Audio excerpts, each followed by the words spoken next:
Hi all, welcome back to my system verilog sessions. So in this session, I'm going to discuss about associative array. So till now we have discussed fixed size array and dynamic array, and methods also we have discussed. So in both what is fixed size array? In fixed size array, the size will be fixed throughout the simulation. So we cannot change or set the size during the runtime simulation. And in dynamic array, the size can be set or changed during the runtime simulation. So in both the fixed size array and dynamic array, one thing common is like the size. Okay, the size will be known, right? Before we performing anything, the size will be known. First we declare the size. First we allocate the size, then we go through all the methods or anything, okay, in fixed size array and dynamic array. But here associative array is used where the size of a collection is not known or data space is sparse. We don't know the size of an array, so it might be anything. The size can be more than 100 also, or it can be 50, like this. So that time we don't know the size, that time we can go for associative array. So we can you may have doubt, why do we need an associative array? So it has several advantages over dynamic array. We will see. In an associative array, memory can be allocated when it is used. Like in dynamic or a fixed size array, how it is? In fixed size array, first we allocate the size. That size will be fixed throughout the simulation. That means the size is known there. And in dynamic array, before we using that array, we declare the size, right? Memory will be allocated before we using it. But in associative array, the size or memory can be allocated when it is used. When we are using array, when we need the array, that time we can allocate the storage, we can allocate the memory. This is one advantage. So here there is no loss of memory or anything. The memory will be used efficiently here. And elements of an array can be of any type. We can store the concatenation of various data types or class structures as well. Here the elements we can store of any data type in fixed or dynamic array. Okay, the elements can be any data type, but when it comes to associative array, what's the difference is here the index type is it can be any type, the index type. Okay, in dynamic or fixed size array, how it is, index type is restricted to some integral type, right? It is always 0 1 2 3 only in other arrays. But in associative array, index type can be string type, reg type, logic type, bit type. It can be of any type, index type. Okay, so here, and we can also store the concatenation of various data types or class structures as well in associative array. And when the size of the collection is unknown or the data space is sparse, an associative array is a better option. So this is the where we can use associative array.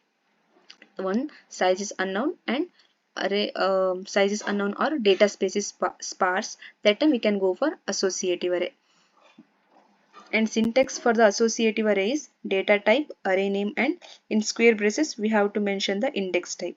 So if it is a fixed size array, what we need to do? Here we have to mention the size, the fixed size, that is fixed throughout the simulation. And if it is a dynamic array, it will be empty, right? This here in square braces nothing will be there. So by default the size will be 0.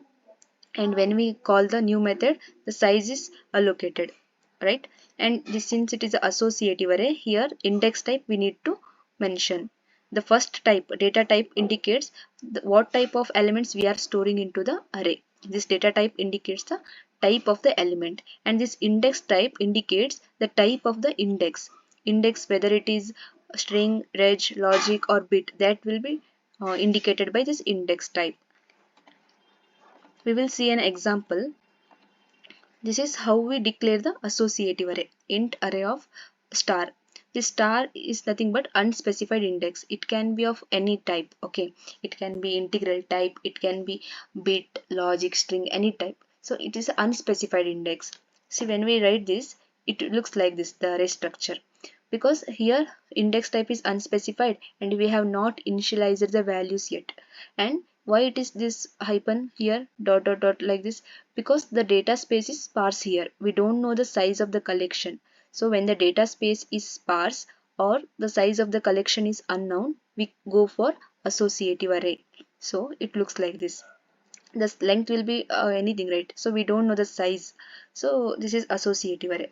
So now what I'm doing, I'm storing the value 20 into the index red. Here the index type is string. By the in declaration you can understand, in double inverted comma the name is red, so string type is name, right? I told you unspecified index means you can use int type also, string type also, any type you can take. Here red, in red I'm storing 20 value. And one thing you have to remember is, if you are taking string, in inverted comma you have to, double inverted comma you have to mention the name of the string. Okay, red I'm storing 20, and in green I'm storing 51, and in yellow I'm storing 36. So it looks like this. So you may have this question, like in fixed size array or dynamic array, the index will be 0 1 2 3. It's like ascending order, right? When we use the for each loop, and when we are printing all the values, we will get the value from 0 0 1 2 3, like it's an ascending order. So how it is in associative array, you may have this question, because we are simply when we are using that array, we are initializing and allocating the memory. So this if it is an integral type, here we can call array of 5 is equals to 20, array of 1 is equals to, after 5 we are calling array of 1 is equals to 51, here array of 10 is equals to 36, like this. So how it will take, you may have this doubt. So how it will take is, if it is a string, it will take like alphabetically. Here, even though you are initializing the value red first, green second, yellow third, when you are using for each loop and printing, you will get the green value first, green index first, because green G will come first, then red, then yellow. So green, red, yellow, like this you will get alphabetical order, okay, in string. And in a normal integral type like 0 1 2 3, there you will get smallest index will be printed first. Okay, here you are calling array of 5, and here array of 1, and here array of 6.